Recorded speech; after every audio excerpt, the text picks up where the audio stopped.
Em, Dentro de lo que son las elecciones estadounidenses, ¿no? Que son muy importantes y que las tenemos este noviembre, digamos que hay dos cosas, ¿no? Que están encima de la mesa y que van a determinar de manera bastante crucial el resultado de las elecciones. Por un lado tenemos la campaña de Biden, su reputación, su imagen, que está muy desgastada, tanto por la cuestión de Palestina como por su edad. Y son dos cosas que están lastrando mucho su capacidad de conseguir esa reelección. Y aunque se mantiene dentro de unos márgenes que le permitirían ganar, está en duda, ¿no? Y habrá que ver cómo juegan esos factores en el día de las elecciones. Pero, por otro lado, no tenemos la campaña de Trump y los republicanos, que al final esto es una repetición de las elecciones de 2020, en las cuales, en lo cual lo principal es el tema de los juicios. Es decir, digamos que dentro de la campaña que ha jugado Trump, por un lado, ha utilizado los juicios para ganar reputación, para mostrar esa imagen de perseguido políticamente y movilizar a su base, a la base republicana, y de esa manera pues bueno, ha ganado con bastante facilidad esas primarias republicanas. Digamos que aún se tiene que llegar al día de la nominación como tal, como candidato republicano, pero está claro porque básicamente se han retirado todos los candidatos, tanto el candidato de Florida, Ron DeSantis, como, por ejemplo, la candidata Nikki Haley, que incluso estos días ha dado su apoyo explícito y ha dicho que le votará en noviembre, ¿no? Em, Buenas, me tengo que ir a trabajar. Tenía una pregunta. ¿Crees que se usarán las armas de Occidente en territorio ruso? Es probable, pero no es el tema de hoy. En otro directo trataremos eso. Es algo que se está discutiendo y que parece que va en camino. Em, Como digo, la cuestión del juicio de los juicios de Trump. El tema es que si bien digamos que esos juicios han funcionado a su favor durante ese primer momento, que fue el periodo de noviembre de 2022, cuando se dieron em, las elecciones de mitad de mandato, que no salieron también para los republicanos como se esperaba, y Trump ahí ese día es cuando anunció su candidatura a, digamos, sobre todo el primer trimestre de 2023. Ahí consiguió esa atracción, consiguió ocupar la atención mediática, ¿no? A través de los casos judiciales. Y bueno, la cuestión es que Trump tiene abiertos bastantes casos judiciales. Estamos hablando principalmente de cuatro importantes, después hay otros menores. Y ahora la cuestión es que en este momento, en el cual estamos ya dando la recta final de la campaña, estamos esperando a que llegue agosto, septiembre para las nominaciones por parte de los partidos. Y que quede claro quién es el candidato a vicepresidente. En el caso de Biden ya lo tenemos, ¿no? Porque va a ser la misma Kamala Harris, mientras que en el caso de Trump está aún la incógnita en el aire. El tema aquí más importante es que esa ventaja que suponían los juicios en la parte de las primarias republicanas ahora se convierte en un peso y en un peligro para la campaña de Trump. Porque, evidentemente, el candidato no republicano, pero que está ahí entre medias, que podría votar a demócrata, que podría votar republicano según soplen los vientos, digamos, el votante independiente, que se suele decir.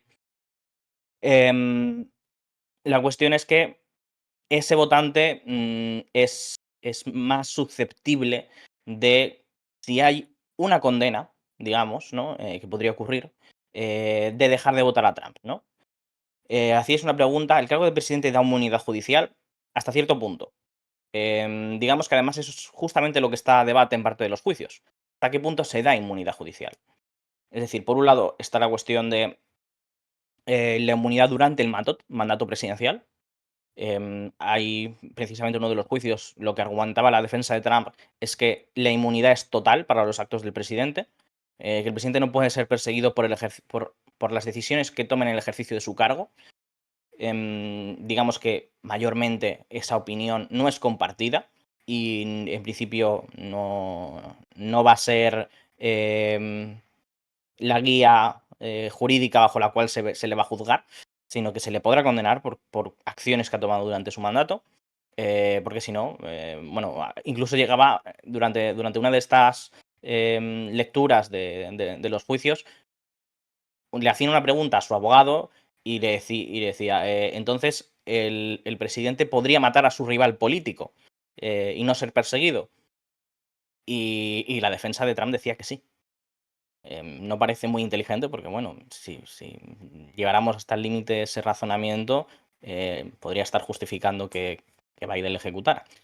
Em, bromas aparte, la cuestión es que, por otro lado, hay juicios que no están dentro de su presidencia. Por ejemplo, el juicio de, precisamente ahora tenemos sobre la mesa, que es sobre Stormy Daniels en Nueva York, que es de 2016, por la acusación de que pagó a esa escort para que no revelara públicamente, ¿no?, que básicamente mantuvo relaciones con ella, ¿no? Porque podría haberle afectado a la campaña de 2016.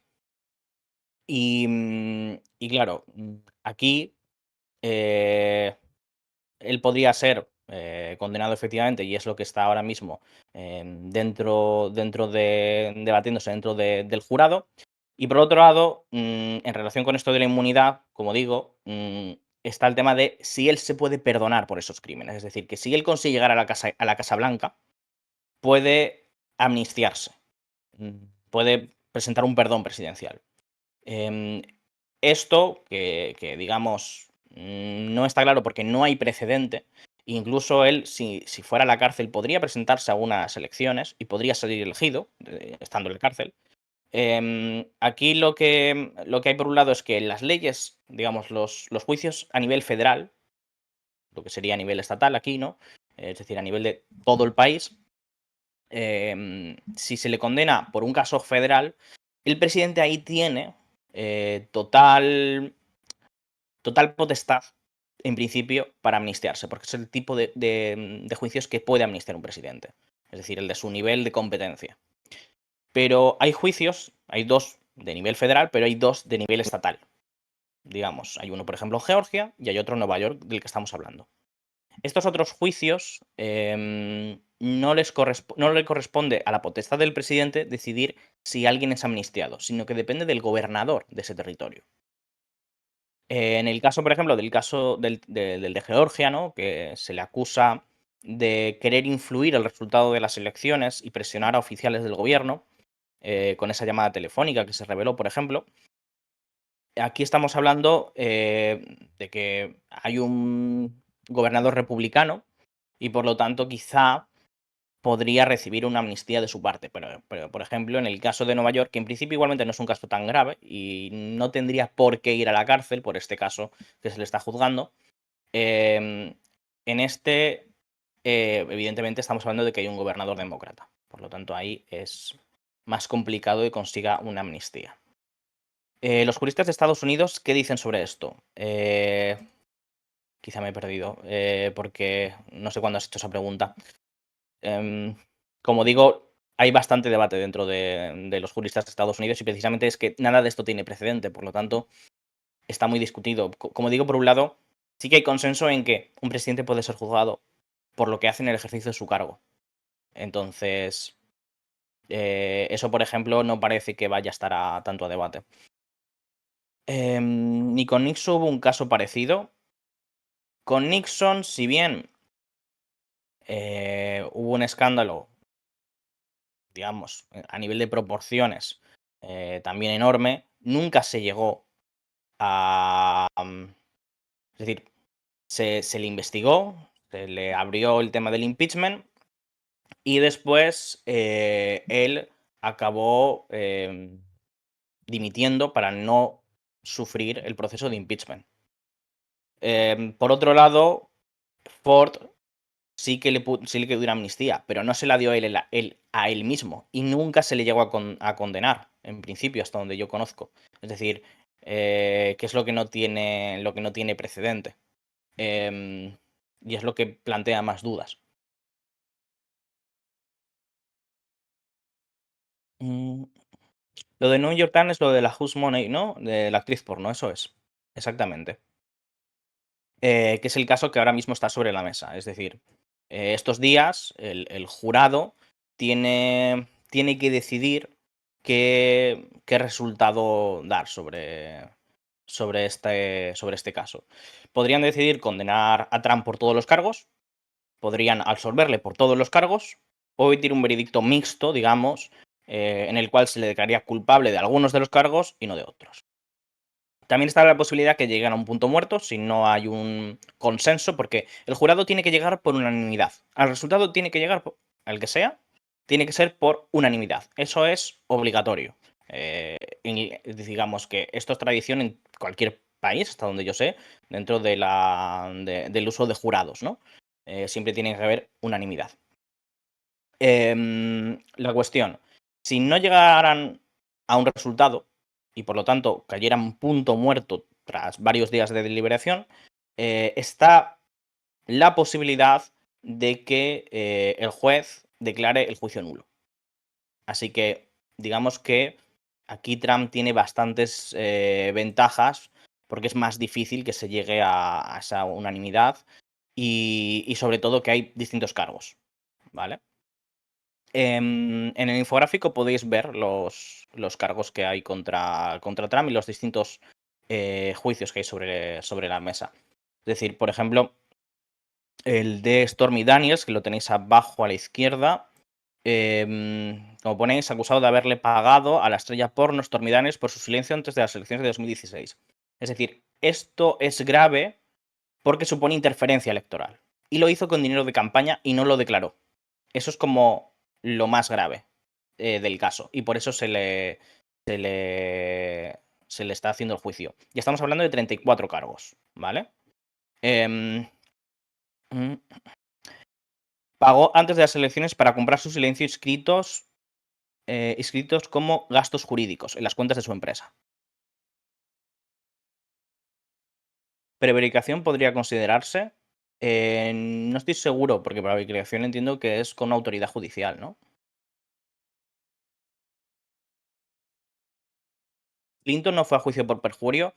A Clinton se le hizo juicio político, no un juicio. Es decir, no era algo que se pudiera juzgar mediante la justicia tradicional. Es decir, porque no era algo condenable por vía penal, ¿vale? Estamos hablando de un juicio político que hicieron dentro los republicanos de Senado y Congreso, ¿no? Que es donde se hace el impeachment, y que se avanzó bastante, pero al final se desestimaron los cargos. Y sí, era por perjurio, por mentir, por decir que no había tenido ningún tipo de relación con su secretaria. Em, vale, ¿qué más? A ver. Em, Trump, en este juicio, lo que su abogado ha defendido es que básicamente el testigo de Stormy Daniels es un mentiroso. Em, y bueno, y lo que han defendido es que Trump es inocente de todos los cargos y por el momento, pues principalmente lo que ha habido es estos días bastante circo mediático alrededor del juicio, en la cual ha habido unos días que han ido partidarios de Trump y sus defensores a hacer presión sobre el jurado y a acusar básicamente a los testigos de mentir. Entre ellos hay colaboradores de Trump, como Cohen. Y después, por otro lado, hemos tenido también que los demócratas han hecho lo mismo, principalmente con Robert De Niro, el actor, que ha ido para hacer campaña en favor de Biden, y creo que otras figuras también. Pero bueno, el más destacado ha sido Robert De Niro. Em, sobre los 34 delitos estamos hablando delitos graves de falsificación de registros comerciales, cargos punibles con hasta 4 años de cárcel. No está claro si los fiscales pedirán prisión en caso de condena o si el juez impondrá ese castigo. Eso también es importante porque el jurado decide si es inocente o es culpable en cada uno de los cargos. Pero no toma la decisión sobre la condena. Eso siempre hay que tenerlo en cuenta. El jurado nunca decide la condena. Eso lo decide el juez y en base a lo que pida el fiscal. ¿Vale? Ángel, se sale un poco del tema. ¿Crees que Nikki Haley va a ser absorbida por el trumpismo dentro del Partido Republicano? o que va a seguir siendo su competencia? Bueno, yo entiendo que Nikki Haley, a ella como tal lo que le gustaría es ser candidata a la vicepresidencia. Yo creo que se va a reservar de cara a 2028 y en principio no creo que vaya a ser absorbida completamente por el trumpismo porque tienen diferencias sustanciales en política exterior, que es el filón eh, con el que juega Nikki Haley dentro de su plataforma en el Partido Republicano, especialmente con la cuestión de Rusia y esa igualación entre la cuestión de Ucrania, Taiwán e Israel, como todos aliados fundamentales de Estados Unidos. No sé dónde leí que Trump lo iba a intentar reclutar o algo así. No sé hasta qué punto tenía algo de cierto, pero si me puedes dar más contexto. Yo no he leído nada al respecto, sí que he visto que ella ha estado haciendo bastante campaña durante los últimos días en relación con Israel en favor de Trump. Y que bueno, está intentando aumentar su perfil. Supongo que quizá puede llegar a tener un cargo en la administración de Trump si gana las elecciones este. Ella fue embajadora ante Naciones Unidas y, digamos, por ejemplo, no sería rara para un cargo como secretaria de Estado. Em, pero bueno, es decir, no es la primera figura que supongo que va a estar en el panel de Trump para su gabinete, ¿no? Digamos, porque ha sido su rival y tienen bastantes diferencias. Pero, por ejemplo, si, digamos, Trump quiere conseguir un perfil que sea cómodo para el resto del Partido Republicano y que sea una imagen, digamos, que proyecte esa idea de mantener esa política exterior más tradicional, sin duda Nikki Haley es la figura para eso. Bueno, si no hay ninguna más pregunta sobre esta cuestión, podemos pasar al siguiente tema. Mm.